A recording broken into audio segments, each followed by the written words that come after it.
मरते रह जाती है। और 70-80 के अवस्था में तो सहयोग की जरूरत है, अकेले चल ही नहीं सकता, अकेले अपनी दिनचर्या नहीं कर सकता, तो वानप्रस्थ क्या चलेगा, बहुत कठिन है वानप्रस्थ। और अब कहाँ वानप्रस्थ दिखाई देते हैं, सीधे गृहस्थ से संन्यास ले लिया, सीधे गृहस्थ से संन्यास लिया और आश्रमों में रह रहे। तपस्या और कष्ट कहाँ, तपस्या और कष्ट जब तक नहीं सहा जाता तब तक परमार्थ का प्रकाश भी नहीं होता है। तप में जीवन भगवान के लिए, कष्ट में जीवन वो अब सब ग्रंथों में लिखा रह गया है। कोई कोई बिरला होगा जो चल रहा होगा, नहीं तो बहुत ऐसा। अब कहते हैं जवानी में भजन न करो, तो बुढ़ापे में पूछ लो कि कितना भजन करते हैं। अगर जीवन में भजन नहीं किया है, नाना प्रकार की चिंताएं होती हैं, इंद्रियां शिथिल हो जाती हैं, भजन में मन नहीं लगता। अब भजन में मन लगेगा। हम एक साधारण यंत्र चलाने की कहते हैं, हमने कभी पिस्तौल नहीं चलाई, छुई नहीं हाथ से। अब हमको आप पिस्तौल दे दीजिए तो हम चला पाएंगे क्या? जो कि एक प्राकृतिक यंत्र चलाना है। मन को परमात्मा में लगाने का अभ्यास नहीं किया तो बुढ़ापे में लगा लोगे आप? कैसे लगा लोगे? तो जवानी से जब हम सत्मार्ग शुरू करते हैं, भजन शुरू करते हैं, तब होता है। हमारे जो सनातन धर्म में है, पहला कदम है ब्रह्मचर्य।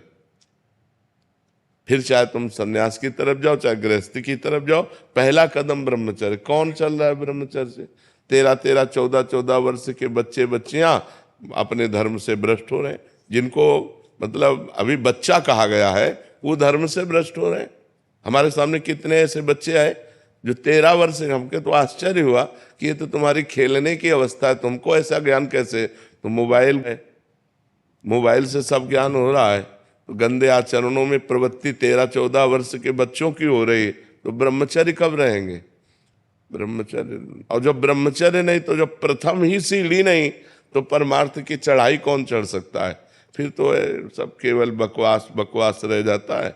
उपदेश सुनो, उपदेश करो, आचरण में उतारना बड़ा कठिन है। आचरण में उपदेश उतार लिए जाए तब तो महात्मा, तब तो गृहस्थी, नहीं तो आचरण में उतारना बड़ा कठिन। छोटे छोटे बच्चे बीड़ी फूकते हैं, सिगरेट फूकते हैं, हुक्का फूकते हैं, नौजवान होते हैं, ड्रग्स लेते हैं, नशा करते हैं, क्लब जाते हैं, गर्लफ्रेंड बॉयफ्रेंड, कितनी गंदगी समाज में फैल रही।